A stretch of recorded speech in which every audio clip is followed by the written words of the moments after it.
So, here's the story. My ex-wife, Rita, and we've been divorced for about 8 years now. We have a 15-year-old daughter together, and honestly, co-parenting has been pretty smooth sailing. No major drama, nothing huge. Until recently. Something happened that made me seriously question whether I should ever let her have custody of our daughter again. And get this, she's now getting a divorce herself, and she's trying to blame me for it. Seriously? Rita got remarried a couple of years ago to a guy named Adrian. From what my daughter tells me, Adrian seems like a decent guy. But his son, Derek? That's a whole different story. Derek is about 3 years older than my daughter, and he just graduated high school. My daughter has always said he's arrogant, a bit of a bully. She avoids him like the plague, and Rita knows this. Which honestly makes what Rita did next even more twisted. Derek recently graduated, but his dad, Adrian, wasn't thrilled. Derek barely scraped by, and his college prospects weren't looking good. He hadn't taken anything seriously, and now he and his dad were on terrible terms. Adrian didn't want to celebrate his son's graduation. And look, I'm not here to judge Adrian's parenting. That's his business. But Rita, who's only known Derek for a few years, decided to go against Adrian's wishes and throw a huge party for him. And since she couldn't exactly ask Adrian for money without him finding out, what did she do? She stole. From our daughter. My daughter has a joint account with us, and she's been working her tail off since last year, saving every single penny from her part-time job. Her dream? To buy a nice car when she turns 18. Both Rita and I occasionally contribute, but most of that money? It's hers. And Rita knew this. A couple of days before the party, while our daughter was napping, Rita snuck her debit card. She then went on a shopping spree, buying everything for Derek's party. By the time she was done, she'd blown almost $3,000. $3,000. My daughter, who had worked so hard, was left with just $200. It was an absolute gut punch. She was devastated. It didn't take long for my daughter to realize what had happened. The very next day, she confronted Rita. This was the day before the party, mind you. And Rita? She just told her to cut out the drama, saying the party was happening whether she liked it or not. Then she had the audacity to say that all the money was ours anyway, so it wasn't really our daughter's. Excuse me? My daughter worked for that money. Rita then tried to guilt-trip her, saying the money was going towards her brother's party and she should be happy to make a little sacrifice for the family. She even tried to paint Derek as the bigger victim because his dad wasn't contributing. The nerve! Luckily, my daughter didn't fall for her act. Even though it was Rita's turn to have her, she packed her bags and came straight to my house. She's been here ever since, absolutely refusing to go back. She feels completely betrayed, and honestly, so do I. All she wants is her money back. I tried reasoning with Rita, but it was like talking to a brick wall. The party had already happened, and she just kept insisting the money wasn't really our daughter's, so she wasn't giving it back. I was furious. Rita has a good job. She could have afforded that party herself. Her excuse? She claimed she was saving for our daughter's college, so what she did wasn't that bad. I couldn't even understand her logic. It was pure baloney.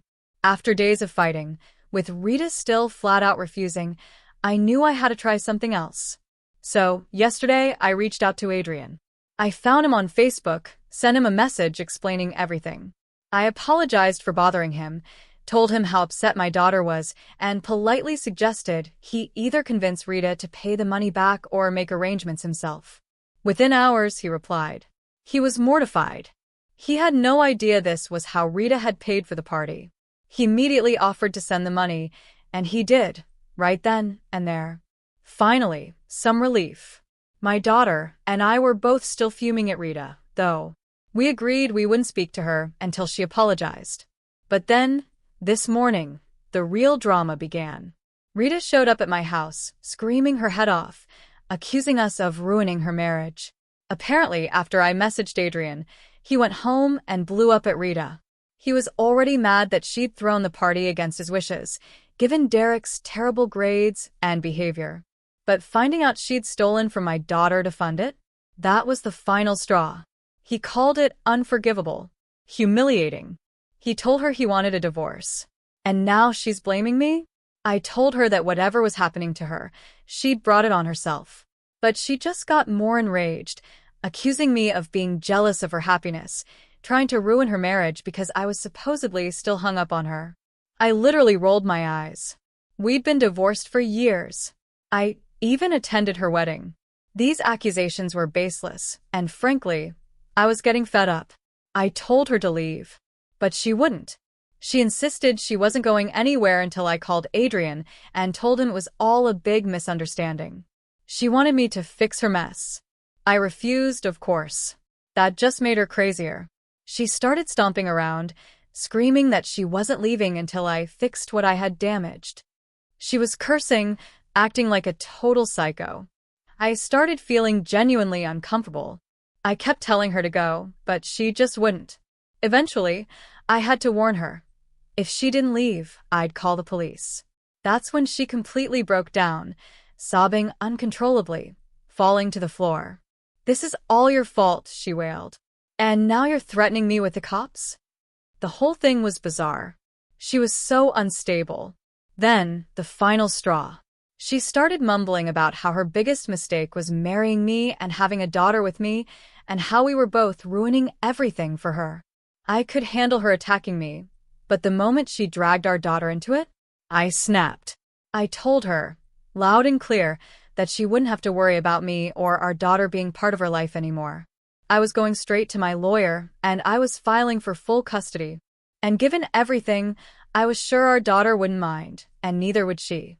She started wailing even louder, calling me a horrible person, saying I was ruining her life, and she didn't deserve any of this. But by then, my sympathy had completely vanished. I didn't care what state she was in. I told her she deserved everything she was getting right now, and Adrian was doing the right thing. And soon, we'd be out of her life too. She tried to cry more, probably for sympathy, but I just grabbed her arm, pulled her to her feet, and practically threw her out of my house.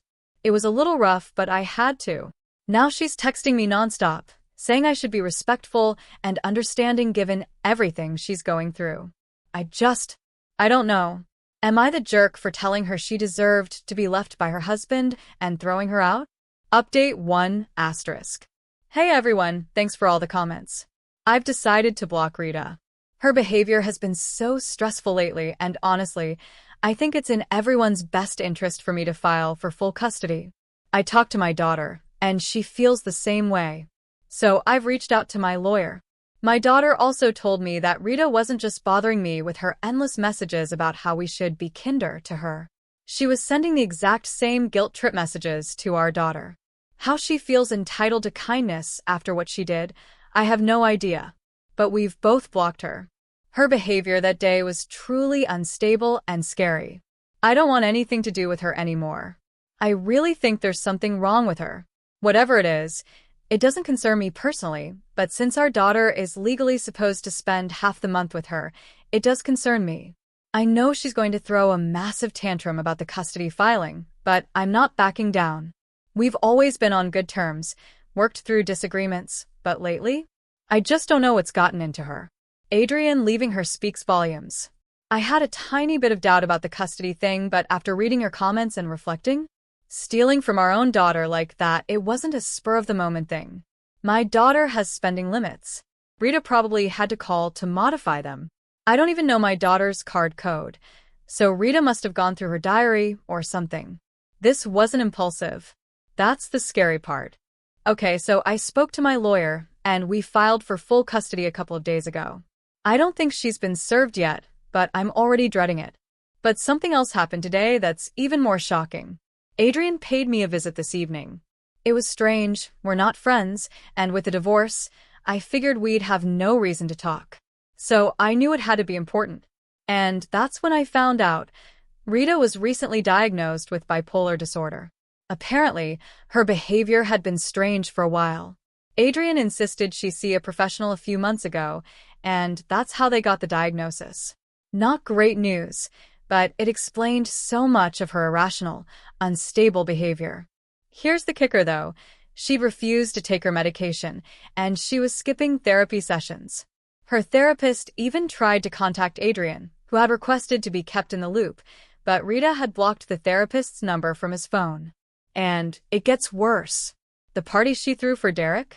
It was mostly because Derek had discovered she was acting like a kleptomaniac, stealing things from everywhere. One time, she was even caught shoplifting while with him. Thankfully, Derek knew the store manager's son and somehow got her out of it. He'd been holding that over her head, and that's why she threw him the party.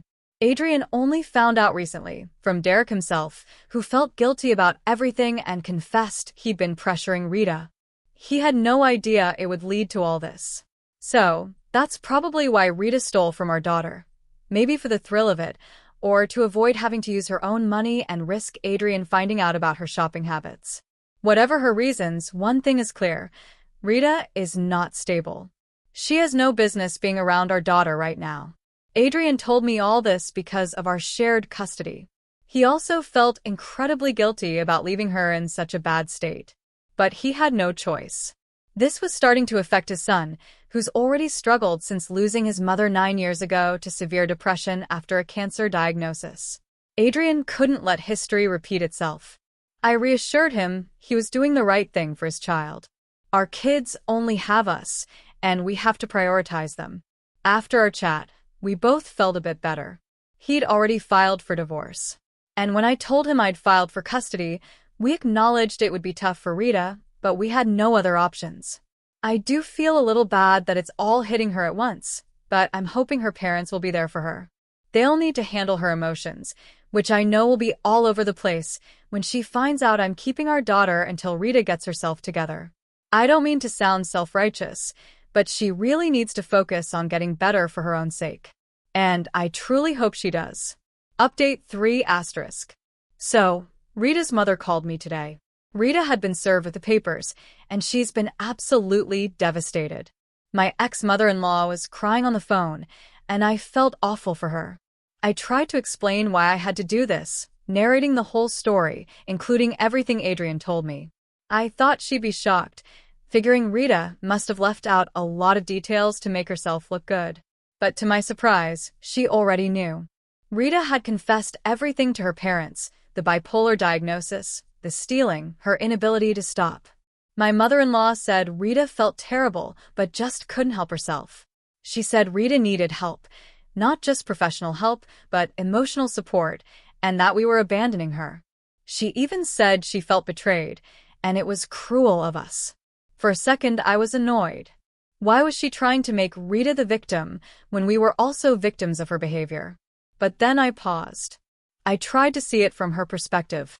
As a parent, I'd also feel terrible if my child was going through something like this, and everyone was leaving them.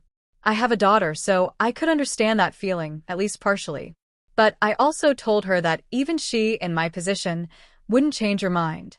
She'd look out for her daughter, just like I was looking out for mine. That seemed to make her think. She didn't say anything else, just abruptly hung up.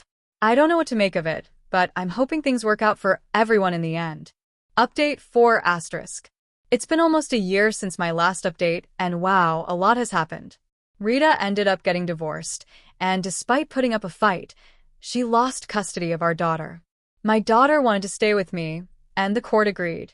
But here's the thing, we didn't end things on a bitter note. Rita actually apologized to both me and our daughter after she lost custody. She promised she would get better, for our daughter's sake. It was really emotional. A couple of weeks later, she told us she was leaving the city, moving out of state to start fresh. She promised to attend therapy and take her medication regularly. We've stayed in touch, and she's been trying to make it up to our daughter by sending her handmade gifts every other weekend. It's a new hobby for her, and it's good for both of them. A lot has changed for me, too. A few months ago, I met a wonderful woman at work, and things are going incredibly well. She also has a daughter, a couple of years younger than mine. They've become the best of friends, which is just amazing to see. My girlfriend and I have a really strong connection, and I'm planning on proposing in a year or 2. We're moving in together by the end of the year, and I'm genuinely excited for what the future holds. Life feels good right now. I'm content. My personal life is great, and most importantly, my daughter is thriving. Hopefully, she'll be able to fully reconcile with her mother someday soon. But for now, everything is fantastic.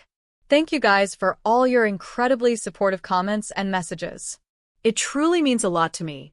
So, here's my question to you. If you were in my shoes, facing an ex-partner who not only betrayed your child but also spiraled so dramatically, what would you have done differently? Let me know in the comments below.